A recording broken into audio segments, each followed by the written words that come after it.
Well, good evening, everyone, and welcome to another episode of Holy FaceTime. Um, it's today is the feast of Saint Rose of Lima, so I hope you're all having a beautiful feast day of Saint Rose of Lima.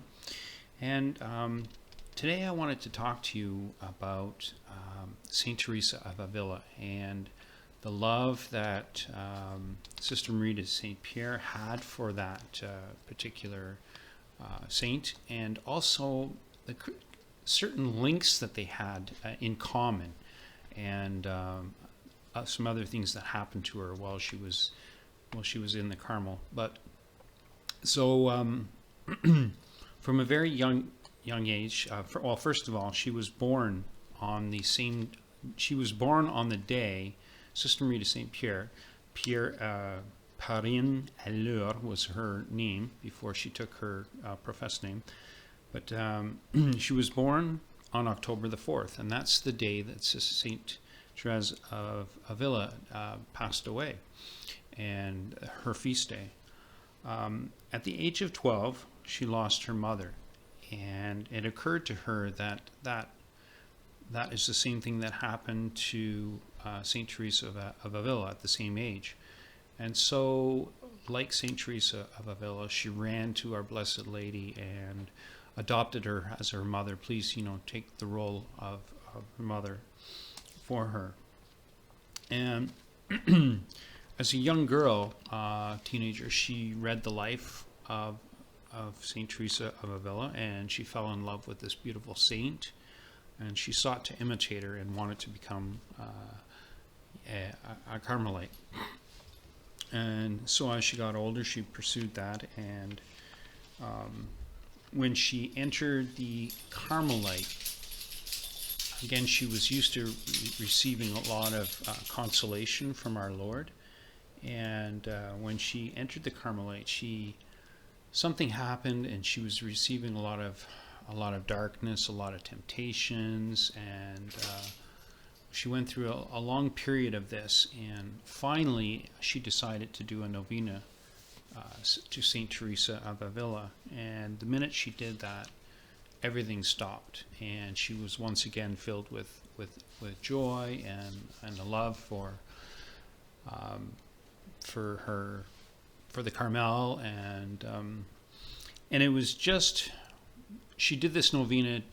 And after she finished it, shortly after, she started receiving again all the consolations from our Lord. And that's whenever the revelations of our Lord started coming forth.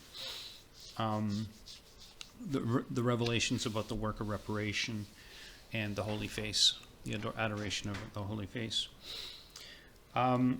So also when she was young, notable is that there was a picture of Saint Teresa of Avila which was hung over, I guess, over their table, and so oftentimes, I guess, young Prin Allure would stare at the picture, and her dad would kind of teasing her about when she entered the Carmel, that she would be sleeping on a hard surface or something like that.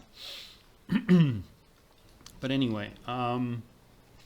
So it's important to note that she had a certain fondness for this, and certainly a devotion to her as well, invoking her, not as strong as her devotion to the Blessed Virgin Mary and to Saint Joseph and whatnot, but she did have that devotion.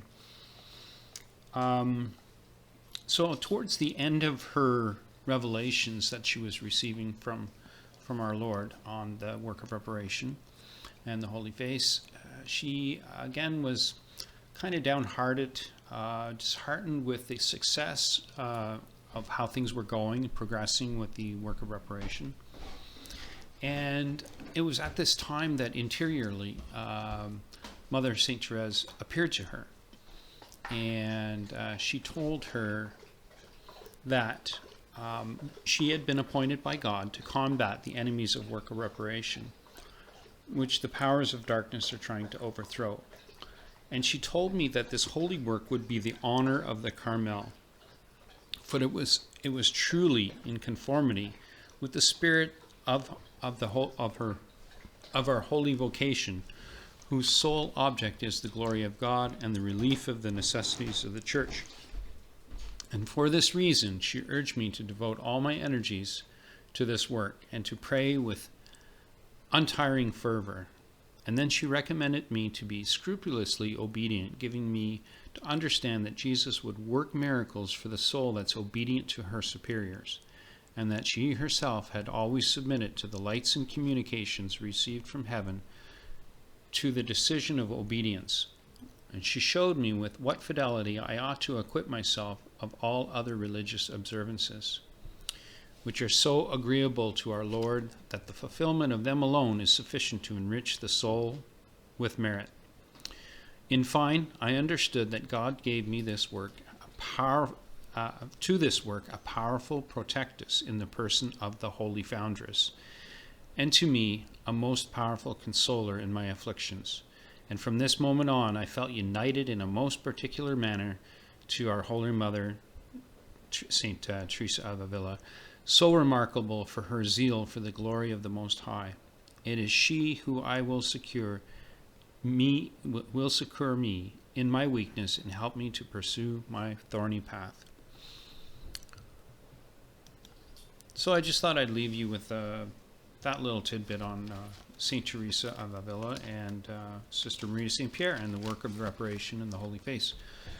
There are many more instances in the life of Sister Marie de Saint Pierre where she mentions her and stuff like that. It's a really beautiful book, and I encourage everyone to get a copy if they can. I know that Sensum Fidelium, I believe, are reproducing this book by Father Janvier.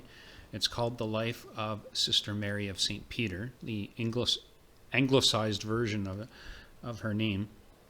But it's a really deep, beautiful book, and I would encourage you to read it. And of course, if you can't get a hold of that, Mary Jane Zazulu's book is very easy to get a hold of from Sophia Press, and that's a wonderful book too, and explains a lot of the beautiful